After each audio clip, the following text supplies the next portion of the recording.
दोस्तों इस वीडियो में आपके साथ बहुत ही इम्पोर्टेंट अपडेट शेयर कर रही हूँ। पहले हम बात करेंगे जीएसटी पोर्टल पर आने वाली एक नई फंक्शनैलिटी जो आपके लिए बहुत ही यूज़फुल है। सेकंड हम बात करेंगे अकाउंटेंट्स के लिए। तो दोनों ही अपडेट्स हम इस वीडियो में शेयर करने वाले हैं। वीडियो में आगे बढ़ने से पहले चैनल सब्सक्राइब करना बिल्कुल भी मत भूलिएगा, बेल आइकन को प्रेस कर लीजिएगा ताकि कोई इंपॉर्टेंट अपडेट हम अपलोड करें उसकी नोटिफिकेशन आपको मिल जाए। तो पहली जो हमारी नई फंक्शनैलिटी है दोस्तों वो आपको मिलेगी। आपको जाना है सर्विसेज में, लॉगिन करना है, सर्विसेज में जाना है, लेजर्स, मैंने आपके सामने सर्विसेज में, लेजर्स में और लास्ट में आपको दिखाई दे रही है नेगेटिव लायबिलिटी स्टेटमेंट। जी हाँ दोस्तों, कॉम्पोजिशन टैक्स पेयर्स के लिए तो ये फैसिलिटी इनेबल होने वाली थी, ऐसा अपडेट भी आ गया था जीएसटी पोर्टल पर अब मैं as a normal tax payer आपको लॉगिन करके दिखा रही हूँ। कॉम्पोजिशन में हम नहीं हैं, तो नॉर्मल टैक्स पेयर्स के केस में भी ये फंक्शनैलिटी आपके लिए इनेबल कर दी गई है। आप देख सकते हैं, लॉगिन करके आपको ये दिखाई देगी। यहाँ पे आपको पीरियड सेलेक्ट करना है और मोर देन 12 मंथ्स का पीरियड ये नहीं लेगा, केवल 12 मंथ्स तक का पीरियड ही आप सेलेक्ट कर सकते हैं। 1 साल तक की ही स्टेटमेंट आप देख पाएंगे। तो ये फंक्शनैलिटी यहाँ पे आपके लिए इनेबल की हुई है।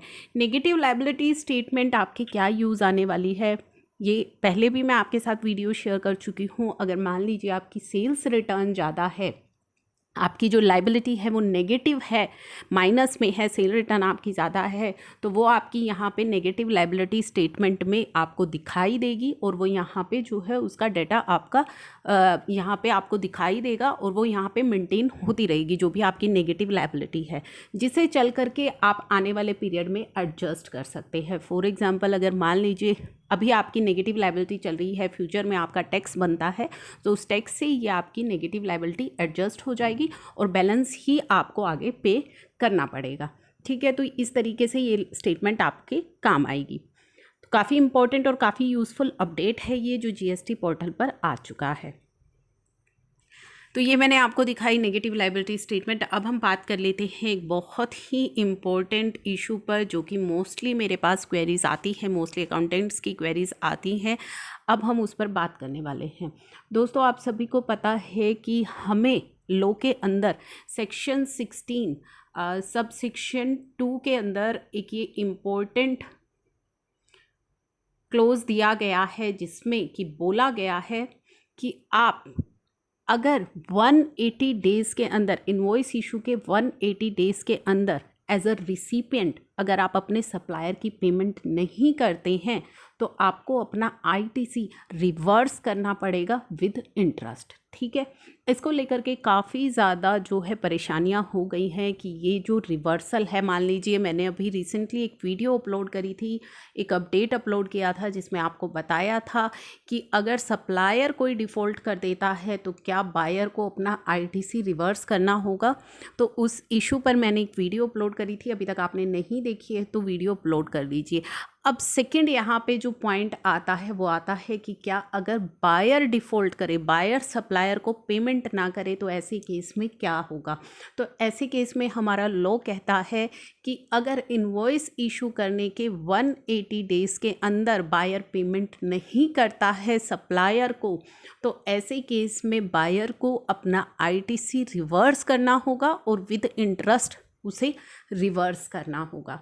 ठीक है, विद इंटरेस्ट वो उसे रिवर्स करेगा और वो दोबारा से उस आईटीसी को क्लेम कर सकता है जो वो पेमेंट कर देगा। मान लीजिए आपने पेमेंट नहीं करी, 180 डेज़ क्रॉस हो गए, तो आप आईटीसी रिवर्स करेंगे विद इंटरेस्ट 18% आप उसको रिवर्स करेंगे जो भी आईटीसी आपने क्लेम किया है। और जब आप अपने सप्लायर को पेमेंट कर देंगे तो दोबारा से आप उस आईटीसी को क्लेम कर सकते हैं। यहाँ तक तो आप सभी को पता है। अब मेन इशू यहाँ पे आता है कि ये जो 180 डेज़ का पीरियड यहाँ पे दिया गया है, क्या ये मैंडेटरी है, यानी कि इतने पीरियड में ही हमें पेमेंट करनी ही पड़ेगी जैसा कि लॉ के अंदर कहा गया है। तो यहाँ पे कुछ एक्सेप्शंस की हम बात करेंगे दोस्तों। कौन से एक्सेप्शंस की हम यहाँ पे बात करने वाले हैं। फर्स्ट, मान लीजिए अगर आप पार्शियल पेमेंट कर देते हैं सप्लायर को, यानी कि हाफ पेमेंट कर देते हैं या कुछ पेमेंट आप कर देते हैं, तो क्या आपको पूरा का पूरा आईटीसी रिवर्स करना पड़ेगा या पार्शियली आपको रिवर्स करना पड़ेगा। हाफ आपने पेमेंट कर दी तो जो पेमेंट आपकी पेंडिंग है केवल उसी से रिलेटेड ही आईटीसी आपको रिवर्स करना पड़ेगा। ये आपको ध्यान में रखना है। जो पेमेंट आप कर चुके हैं, हाफ़ कर चुके हैं, तो हाफ़ ही आपको रिवर्स करना पड़ेगा। तो वो चीज़ भी आपको यहाँ पे देख करके चलनी है। सेकेंड इम्पॉर्टेंट चीज़ आ जाती है फाइनेंशियल ट्रांजेक्शन्स के केस में। फॉर एग्ज़ाम्पल मान लीजिए मैं उसका बायर भी हूँ, सप्लायर भी हूँ। फॉर एग्ज़ाम्पल मैंने उससे 100 रुपये का आइटम परचेज़ किया।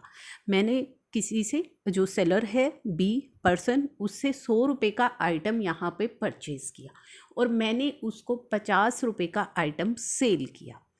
100 रुपये परचेज़ किया, 50 रुपये मैंने उसको सेल किया।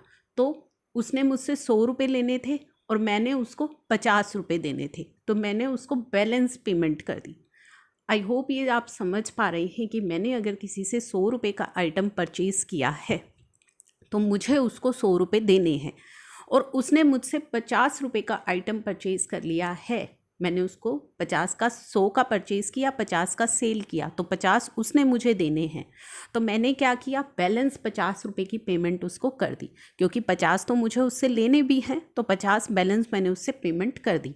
तो क्या ऐसे केस में भी मुझे आईटीसी रिवर्स करना पड़ेगा? तो जी नहीं, ऐसे केस में आपको आईटीसी रिवर्स करने की आवश्यकता नहीं है, क्योंकि यहाँ पे हमने सेट ऑफ कर लिया। यहाँ पे हमारी जो ट्रांजैक्शन हुई उसको हमने सेट ऑफ करके बैलेंस की पेमेंट कर दी। तो ये कुछ चीज़ें हैं जहाँ पे हमने ध्यान रखनी है कि 180 डेज़ अप्लाई कहाँ पर नहीं होगा। तो इस तरह के इश्यूज आते रहते हैं। थर्ड इम्पॉर्टेंट पॉइंट आ जाता है कि मान लीजिए सेलर का कोई खर्चा मैंने किया है एज अ बायर। अगर मैंने कोई सेलर का खर्चा किया है जो कि सेलर को करना था, मैंने कर दिया, तो इस तरीके के केसेस को यहाँ पे एक्सक्लूड रखा गया है। अब एक बहुत ही इम्पोर्टेंट इशू है जो चल करके आ रहा है, जिसमें काफ़ी सारे प्रोफेशनल्स का भी ओपिनियन है। एज एन अकाउंटेंट्स जो है आपका भी ओपिनियन होगा, और मैं चाहूँगी कि आप मुझे कमेंट बॉक्स में इसका जो अपना ओपिनियन है उसको बताएं कि ये जो 180 डेज़ का पीरियड है जो बड़ा इशू बना हुआ है कि 180 डेज़ में अगर पेमेंट नहीं हुई तो हमें अपना आईटीसी रिवर्स करना पड़ेगा।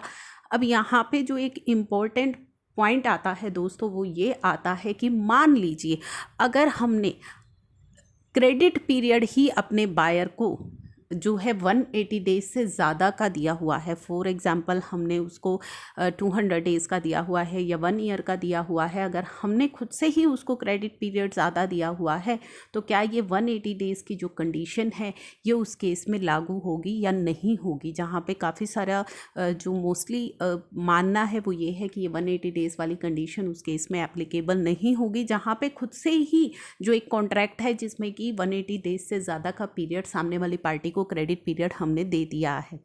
तो इस केस में भी आईटीसी रिवर्स करने की आवश्यकता नहीं है, जहाँ जिसमें कि काफ़ी सारा ज़्यादा जो ओपिनियन है वो इसी के फेवर में है कि आपको आईटीसी इसमें रिवर्स करने की आवश्यकता नहीं है। आपका क्या ओपिनियन है वो आप मुझे ज़रूर बताइएगा। सेकंड और एक ये है कि जो इस समय जो सिचुएशन है, जो इस समय प्रॉब्लम फेस की है पूरी कंट्री ने, जो लॉकडाउन की सिचुएशन की प्रॉब्लम फेस की है, जहाँ पे कि पेमेंट के इश्यूज़ रहे हैं, पेमेंट नहीं हो पाई है हमारे सप्लायर की, तो ऐसे केस में क्या हमारा ये 180 डेज़ वाला जो पीरियड है ये दोबारा से एप्लीकेबल होगा कि यहाँ पे हमें आईटीसी रिवर्स करना पड़ेगा? और मान लीजिए इस केस में अगर हम कोई फ्रेश कॉन्ट्रैक्ट कर लेते हैं अपने सप्लायर के साथ, जिसमें कि म्यूचुअली हम एग्री करते हैं कि ये जो पेमेंट है वो डिले भी एक्सेप्ट कर ली जाएगी, तो क्या इस फ्रेश कॉन्ट्रैक्ट के चलते ये जो 180 डेज़ वाला पीरियड है ये एप्लीकेबल होगा? क्या हमें अपना आईटीसी रिवर्स करना पड़ेगा क्योंकि हमने एक फ़्रेश कॉन्ट्रैक्ट कर लिया है सप्लायर के साथ? जिस तरह की सिचुएशन थी, पेमेंट नहीं हो पाई, सभी के पास शॉर्टेज थी वर्किंग कैपिटल की, पेमेंट नहीं हो पाई, और ऐसे में अगर हमने कोई कॉन्ट्रैक्ट कर लिया है अपने सप्लायर के साथ कि हम एक्सटेंडेड पीरियड में जो भी एग्रीड पीरियड होगा हम आपकी पेमेंट कर देंगे, तो क्या ऐसे केस में भी हमें आईटीसी रिवर्स करना पड़ेगा? तो यहाँ पे भी जो मेजॉरिटी ऑफ ओपिनियन है वो यही है कि नहीं करना होगा। मेरे व्यू में भी नहीं करना होगा। आपका जो भी व्यू हो आप मुझे कमेंट करके ज़रूर बताइएगा दोस्तों। और आपको वीडियो कैसी लगी है, अगर इम्पॉर्टेंट लगी है तो इसे आगे शेयर ज़रूर करिएगा, चैनल को सब्सक्राइब ज़रूर करिएगा। Thank you for watching.